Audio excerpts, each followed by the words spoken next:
بسم اللہ الرحمن الرحیم۔ السلام علیکم۔ شام ٹی وی کے ناظرین کو خوش آمدید کہتے ہیں۔ اسلامی سال کا پہلا مہینہ محرم الحرام، اس ماہ مبارک کی حرمت کی وجہ سے اسے محرم کا نام دیا گیا۔ اللہ پاک نے اسلامی سال کا آغاز محرم الحرام کے بابرکت مہینہ سے فرمایا اور ہمیں اس میں اجر و ثواب، خیر و برکت کے کثیر مواقع عطا فرمائے۔ بندہ مومن کے لیے اپنا پسندیدہ بندہ بننے کی راہیں کھول دے تاکہ سال کے شروع ہی سے بندہ اپنے رب کے قریب ہو جائے اور توبہ کرے تو اس کے گناہ بخش دیے جائیں۔ نیکیوں کا اثر بندے پر سال کے اختتام تک باقی رہے، حتیٰ کہ سال کا آخری مہینہ ذوالحجۃ الحرام بھی عبادت میں گزرے۔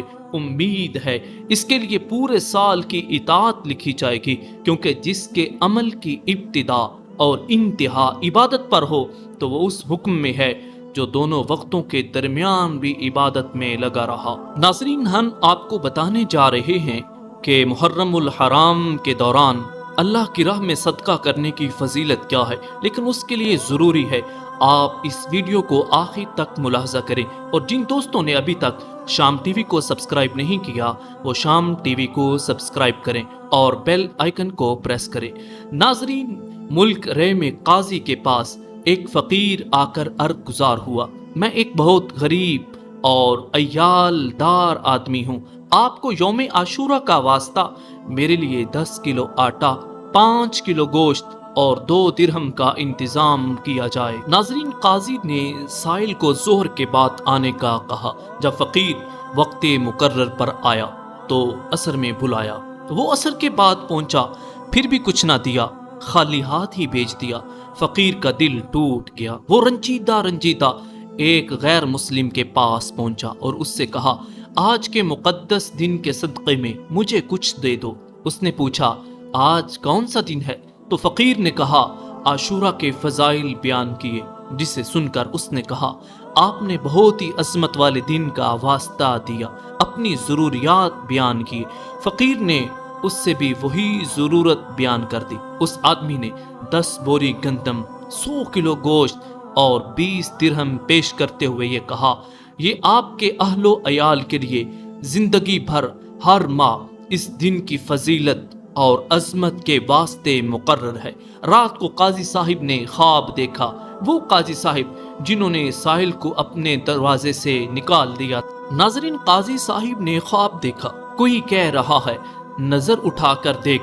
جب قاضی نے نظر اٹھائی تو خواب میں 2 عالی شان محل نظر آئے، ایک چاندی اور سونے کی اینٹوں کا اور دوسرا یاقوت کا بنا ہوا۔ قاضی نے پوچھا، یہ دونوں محل کس کے ہیں؟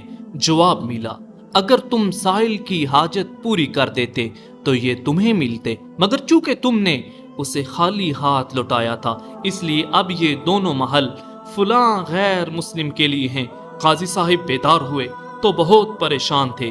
صبح ہوئی تو غیر مسلم کے پاس گئے اور اس سے پوچھا، کل تم نے کون سی نیکی کی ہے؟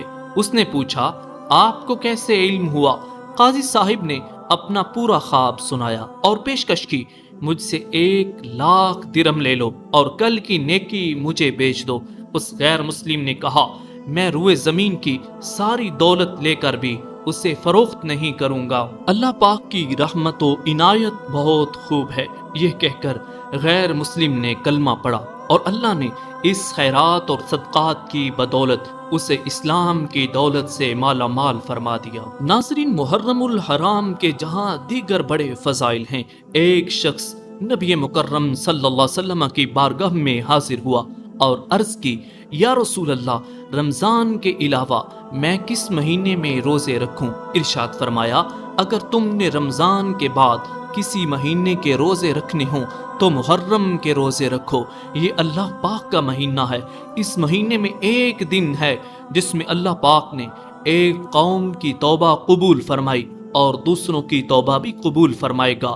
اور نبی مکرم صلی اللہ علیہ وسلم نے مزید ارشاد فرمایا، ماہ رمضان کے بعد سب سے افضل روزے اللہ پاک کے مہینے محرم کے روزے ہیں، اور فرض نماز کے بعد سب سے افضل نماز رات کی نماز ہے۔ ناظرین، صحابہ کرام 3 عشروں کی تعظیم کیا کرتے۔ رمضان المبارک کا آخری عشرہ، ذوالحجۃ الحرام کا پہلا عشرہ محرم الحرام کا پہلا عشرہ۔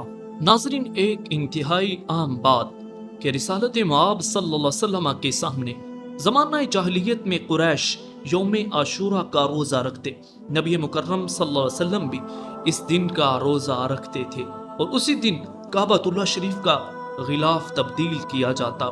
خیبر اور مدینہ منورہ میں یہودیوں کی ایک بہت بڑی تعداد آباد تھی، چونکہ ان کا تعلق بنی اسرائیل سے تھا، اور بنی اسرائیل نے یوم عاشورہ ہی کو فرعون سے نجات پائی تھی، لہذا اس دن کو بطور عید منایا کرتے اور روزہ رکھتے۔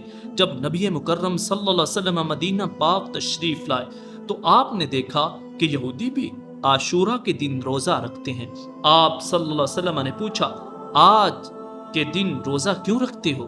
یہودیوں نے عرض کی، یہ عظمت والا دن ہے، یہ وہ دن ہے جس میں اللہ پاک نے بنی اسرائیل اور حضرت موسیٰ علیہ السلام کو فرعون سے نجات دی۔ تو حضرت سیدنا موسیٰ علیہ نبینا علیہ السلام شکرانے میں اس دن کا روزہ رکھا تھا، اور ہم بھی اس دن کا روزہ رکھتے ہیں۔ تو رسول کریم صلی اللہ علیہ وسلم نے ارشاد فرمایا، ہم موسیٰ علیہ السلام سے تمہارے مقابلہ میں ان سے زیادہ حقدار ہیں، اور ان سے ہماری محبت کا تقاضا یہ ہے۔ تو آپ نے بھی اس دن روزہ رکھا اور لوگوں کو روزہ رکھنے کا حکم ارشاد فرمایا، لیکن ایک بات ارشاد فرمائی یہود ایک دن 10 محرم کا روزہ رکھتے ہیں، لیکن میری امت اس کے ساتھ ایک اور روزے کو ملا لے۔ ناظرین، آپ صلی اللہ علیہ وسلم فرماتے، عاشورہ کے دن کا روزہ رکھو، لیکن اس میں یہودیوں کی مخالفت کرو۔ عاشورہ کے دن سے پہلے یا بعد میں ایک دن کا روزہ رکھو۔ صحابی ابن صحابی حضرت سیدنا عبداللہ بن عباس رضی اللہ تعالیٰ عنہما فرماتے ہیں، میں نے نبی مکرم صلی اللہ علیہ وسلم کو کسی دن کے روزے کو دن پر فضیلت دے کر اتنی جستجو سے روزہ رکھتے ہوئے نہیں دیکھا، مگر یہ کہ عاشورہ کے دن اور رمضان کا مہینہ کا روزہ نبی مکرم صلی اللہ علیہ وسلم پورے اہتمام سے ان دونوں دنوں کا روزہ رکھتے، رمضان کے مکمل مہینے کا اور عاشورہ کے دن کا، لیکن آپ اس سے پہلے یا بعد میں ایک دن کے روزے کو ملا لیا کرتے تھے، کیونکہ نبی مکرم صلی اللہ علیہ وسلم آپ فرماتے ہیں، مجھے اللہ پاک پر گمان ہے اور آپ کا گمان یقین کے درجہ میں ہے کہ عاشورہ کا روزہ 1 سال پہلے کے گناہ مٹا دیتا ہے، اور مزید فرمایا عاشورہ کا روزہ 1 سال کے روزوں کے برابر اللہ کے ہاں مقام اور مرتبہ رکھتا ہے۔ شام ٹی وی کے ناظرین، آپ کو یہ ویڈیو کیسی لگی ہمیں کومنٹ میں اپنی آراء سے آگاہ کیجیے گا، اور جن دوستوں نے ابھی تک چینل کو سبسکرائب نہیں کیا، چینل کو سبسکرائب کر لیں۔ السلام علیکم۔